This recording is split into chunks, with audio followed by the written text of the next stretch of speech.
Hi guys, my name is Kayla Friend and I am focused on this podcast on injuries and infections inside the gym. Although the gym is a place for health and learning, it also has many precautions that not many are aware of before they go work out, being that they're focused on one thing, and that's their body figure and health. Of course, when you are working out, all of the possible negative outcomes are not always the ones that will cross your mind, but for your health-related factors, there's many things that could go wrong that aren't usually focused on unless it becomes present. That results in people ignoring them, which could lead to failures with your body or even of your ability to work out within the gym. Being in the gym has a lot of regulations you should follow, especially if you would not like to get hurt. One of the main ones everyone knows about is always having a spotter, which means when you are doing any form of weightlifting, unless it's simple, always have someone watch you and make sure you don't get hurt or even drop weights on yourself. There are some things that I have seen before in the gym. Personal experience being one time I was lifting. I lifted a weight too heavy above my head, and when I brought it back down, it fell right on my neck. When I was about 15 years old, my older brother was at the gym lifting weights, bench pressing, and his spotter got distracted with what was going on in his surroundings, resulting in the bar dropping on his neck, and he lost his breath, which made him pass out. Even if you do not know the person, if you feel like you can't handle something while working out, it's best to tell someone so that they can assist you. To be at the gym and feel like anything could go wrong at any time can be a scary thought, but you never know.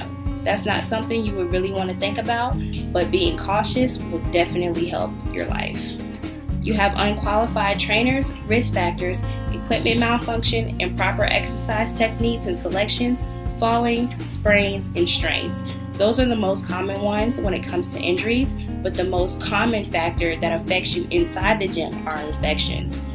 All of those are common workout risks, but one of the riskiest ones must be infections and bacteria, which is everywhere inside the gym. The swimming pool, the workout area, the lifting area, and even classrooms where you get your workout in. Therefore, to keep everything clear, you encounter your area by especially wiping it down before and after use.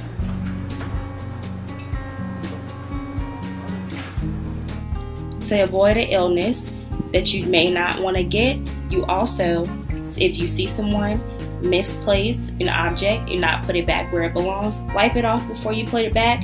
Therefore, the next person that uses it can avoid getting sick. People, sweat, and germs come from everywhere. Also, you never know what sicknesses someone else may have, even if it's not visible in that day and age. Although there's a solution for almost everything, they're still present and can affect you whether or not you are aware of it. Fungi, bacteria, and viruses are common in wet areas in the pool and in the shower area. It could also be easier to contact an infection, disease, or sickness. For athletes, their biggest fears are sprains or strains, but the most common one that anyone gets is athlete's foot. Athlete's foot is a fungus that develops inside of your foot that goes throughout the foot, and it can affect the whole body by making you always feel weak, nauseous, sick, and sleepy.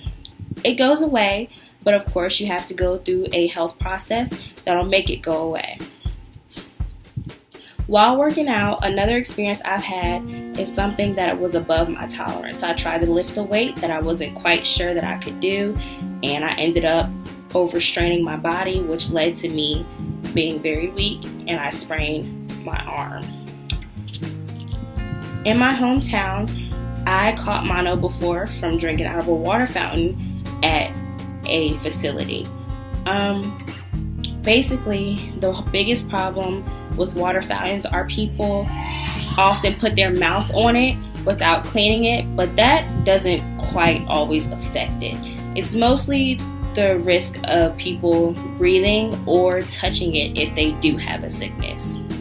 To be fully aware of something, besides getting an infection or injury, there is no way you can avoid all of these, but the only way that you can prevent it is to do your part. The main rule that all people should follow is the warming up and cooling down procedure, which warms up your muscles, and the cool down is to make sure you are stretched out and cool down, which means when you're working out, always warm up, always cool down. That will make you avoid any form of an injury.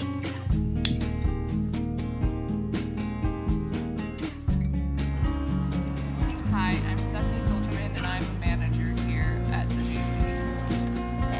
What made you become an employee here at UK, and how did you approach this goal?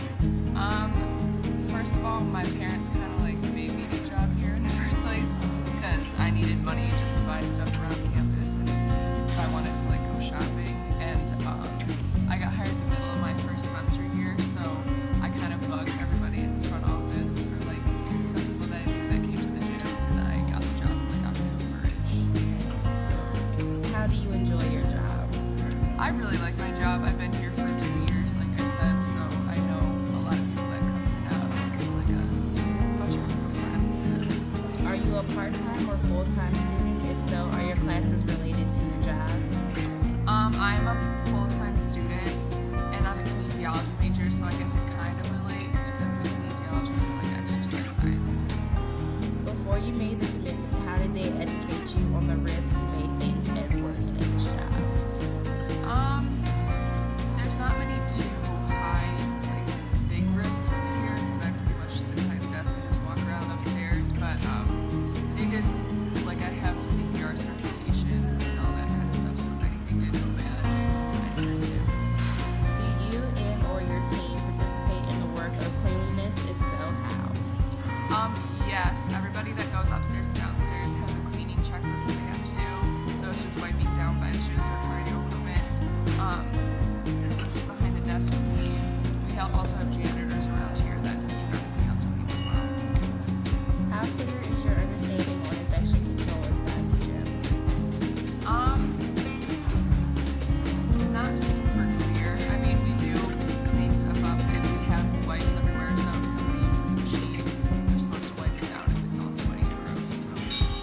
What do you personally feel about the safety hazards in the gym?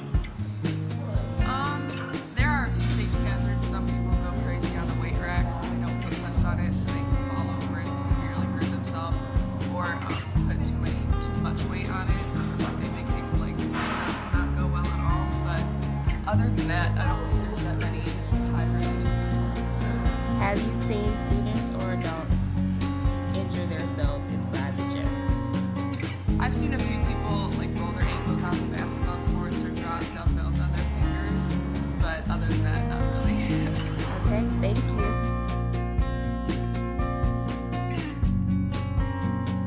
Hi, my name is Madeline Ace, and I'm a former cross-country runner, track runner, gymnast, soccer player, triathlete. That's it. How do you personally feel about the gym and why? The gym at UK. Yes. I like the gym at UK. It gets really crowded though between like 4 and 10 p.m. and that's slightly frustrating. But if I go in the morning or around lunch, I enjoy it. The staff is super friendly and the machines are clean. How did you first start going to the gym and who did you go with? I started going. Yes. Well, I guess I started going to the gym by myself basically because I've always wanted to the gym, but I would take my friend with me occasionally to go to cycling classes. What is your concerns when you are inside the gym and why? My main concern is that people think I'm stupid because I do dumb things on accident. Like sometimes I fall off the elliptical, but that's just because I'm smart. But other than that, nothing. Are you fully aware of the risk factors when you are working out in a facility with the gym? Yes, I am. Which ones mainly concern you, or do you not worry too much about it since you have one goal in mind? Well, I do have one goal when I'm at the gym, but you do have to keep in mind the safety of how you're lifting and how you're working out, and the like health factors, like how clean the machines are, and your hydration, stuff like that. So you have to worry about where there's one thing.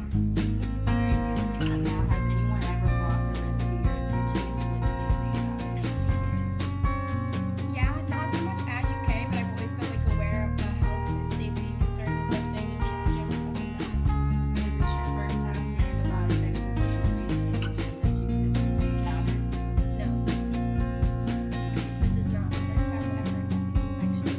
How do you plan to help yourself and your peers prevent injury or an infection? Do you think they will play their part and listen? So, I don't think that I can do much to help other people because no one's gonna be like, oh, this random girl at the gym is telling me what to do, like, let me listen to her. But I feel like if there was more posters or like informational sessions about it or like mandatory things, it would be helpful. Has your views on the gym changed because of this interview, or do you still feel the same? Nah, I still feel the same. Okay. Did I give you a clear understanding on this topic, or do you feel that you need a more detailed statement? No, you did a great job. Fantastic work. In conclusion, working out has a plus to a lot of people, including myself, but you must protect yourself and not put anything past yourself, especially when it's involving your health. Everything you do has another outcome to it, and it could be good or bad, but it's your decision on how you want to go about protecting yourself. My advice is to just be careful, take care of yourself, stay clean when attending the gym, and you will be fine. Thank you so much for listening.